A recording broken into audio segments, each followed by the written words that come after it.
Hello everyone, I'm Louise Chun from Welldoing and I'm here today with Neil Lawrence, who's a coach on Welldoing.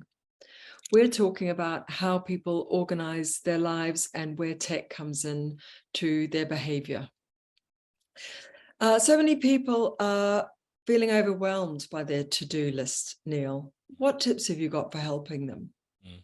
I think to-do lists have kind of taken on a life of their own. I think for some people, almost the point is to have a to-do list so it can feel like it can be ticked off in order to gain some sense of feeling like they've achieved something, which of course was not the point.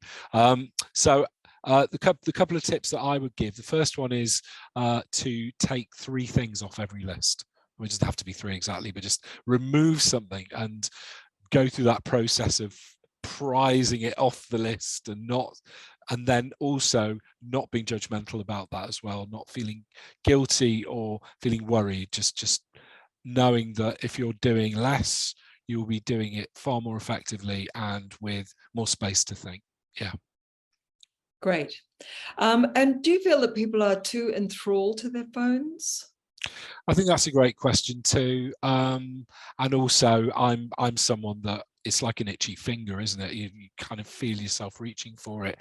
I think there's lots of things on the phones that are tied up with our validity and us wanting to feel valid and recognized. And so often we're kind of turning to those apps or the next text or the next notification in order to just get that little hit of feeling like we're present and matter in the world. So I think it can become a vicious cycle very quickly. Yeah.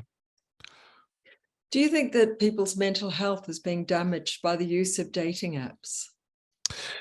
Yeah, that's another really important one in terms of some of the work I do. And I'd say certainly in the examples of the people I've worked with, yes, there's been a need to have conversations around usage, around the way they work, because they're kind of commodity based, especially swipe life, I think was a phrase a while back, where you're literally just going yes, no, yes, no, yes, no, and that's what people are saying about you and having no idea of who you are. And the conversations that can happen within them can be quite pointed, they can be quite rude, they can be highly judgmental and personal and even aggressive and sexually aggressive and feel quite threatening. So there's a lot of negative behavior that can easily kind of happen on so-called dating apps. So I think it's about how to reframe the use of them.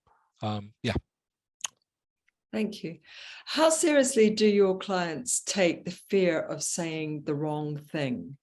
Do you feel that people are being worried now about being cancelled?